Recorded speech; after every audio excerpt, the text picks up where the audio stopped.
Nate from Richard's Guitar Studio, and today we're going to go over the song Killing Road, The Killing Road by Megadeth.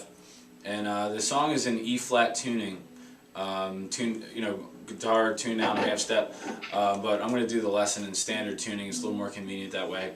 And then once you're ready to play with the song along with the recording, tune your guitar down a half step so it sounds right. So I have the tabs linked to the video, so go ahead and open those up and work with them a little bit, and we can refer to those as we go. So here's the intro, part A.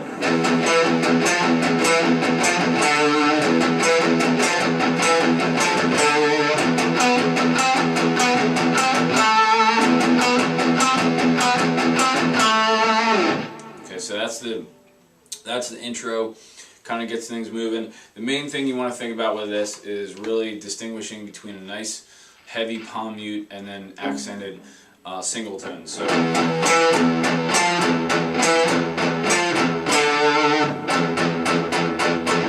nice heavy palm mute, so you're sitting right on the string. And then there's so that's the first guitar. And then another guitar comes in and harmonizes. Effectively, you get power chords. When you split it up like that between two guitars, just a little bit of a different tone quality to it. Sounds a little bit more interesting. So, okay, so part B. This is the main part. This is the verse. And it sounds like this.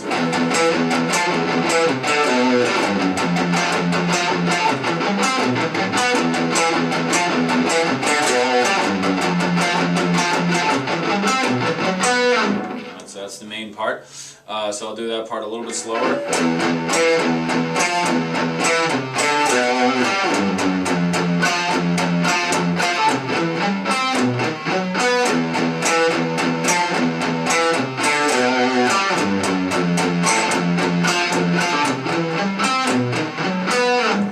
So the first thing I do is I try to stay in a nice square hand position with the 7th and 8th fret, with the 3rd and 4th finger. That way I can just do this,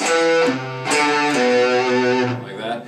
The other thing with the palm mutes on this part, so there with the low E it's kind of obvious, but there's one other palm mute to help the groove here, and that's the C, 8th fret on the low E string. That one. That really helps the syncopation. Or the groove there. It's not really syncopated, but alright. So you want to watch out for that.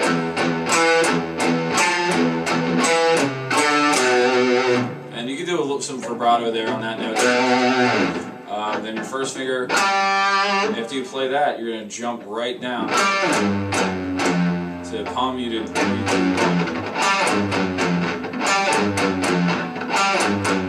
Alright, so that might be a good little spot to work on. That part, you gotta skip a string there. Still with the palm mutes and the accents. Then here you're going to use your 4th finger, 3rd finger, and then 1st finger roll. We'll talk about that. Alright, so you got palm mutes.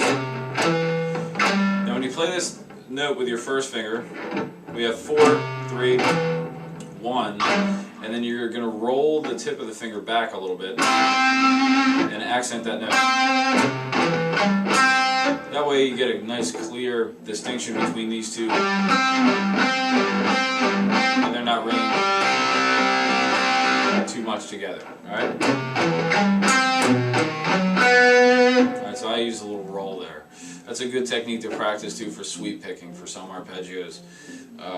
You end up using that technique to clean it up. So basically it's a C major arpeggio here, and then a B major arpeggio to bring it to the end of the riff there. So that might be a good spot to practice, with your palm mutes and accents and stuff. I get lazy sometimes and I'll alternate pick this whole thing.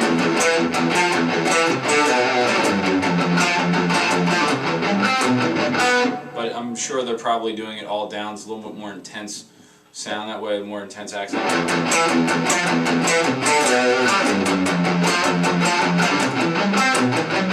So however you want to pick it, that's fine. Okay, so the next part is the chorus, and this is going to be letter C, and it sounds like this.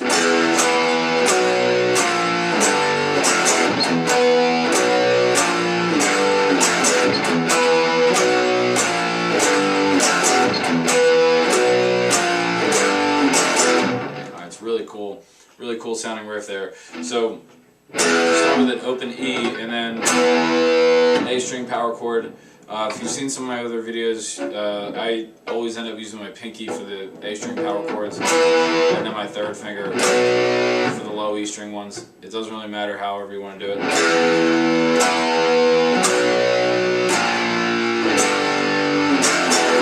Nice, really crisp eighth notes there. Alright, and then a rest. You'll notice that on the notation there, that there's going to be a rest there on beat 1. You want to really silent, cut it off, right?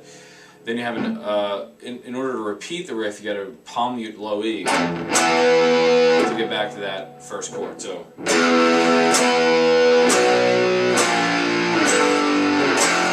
rest, palm mute,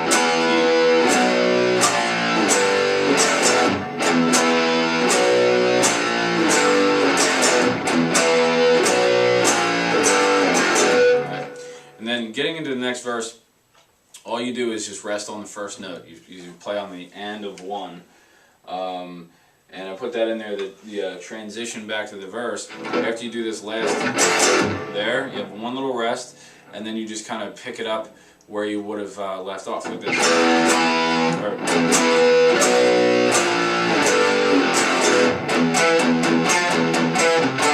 So you only have one E instead of two low E's before that first note in the riff. So the transition sounds like this.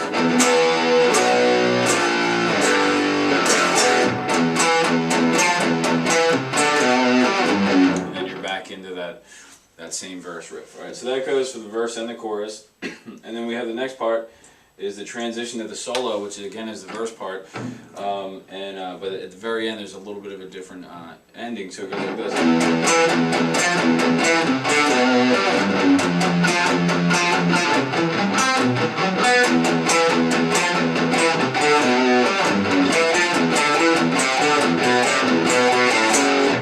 Like that. So that little last part there with the. All right. So the hard part about this, I think, is that you're doing this part, this little shift that we worked on before, that, and you're going here, and then jumping up there.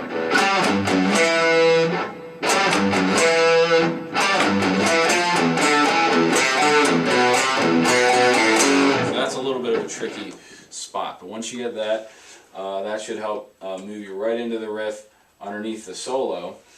So I'll start with that little transition.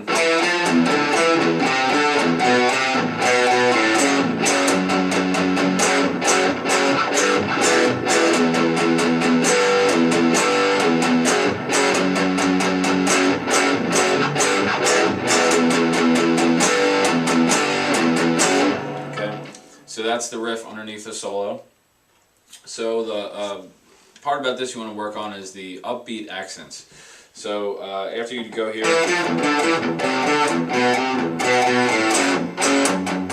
kind of see that's like an upbeat accent there, and then you have 3 of them in a row on the F sharp, the second fret chord, and then you go to G and then E.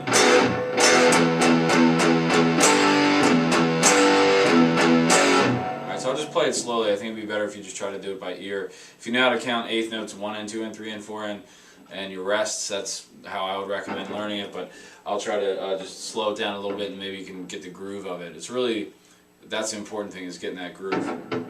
So it starts on 1.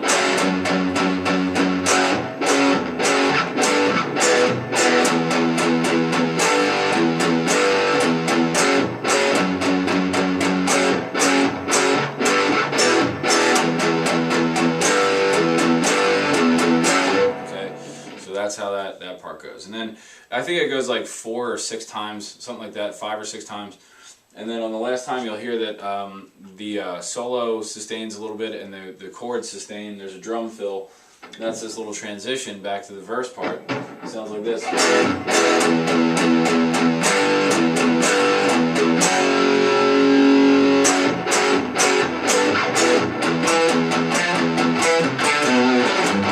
And Marty's still soloing there.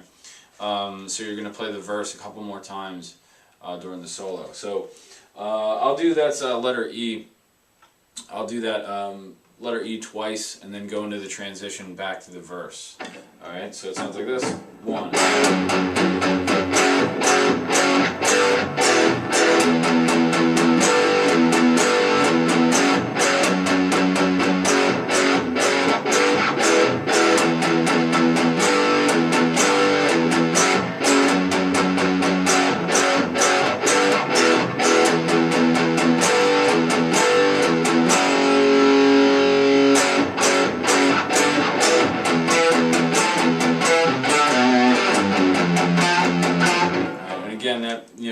Going back to that verse there, the first note is cut. Again, there's a little rest in there.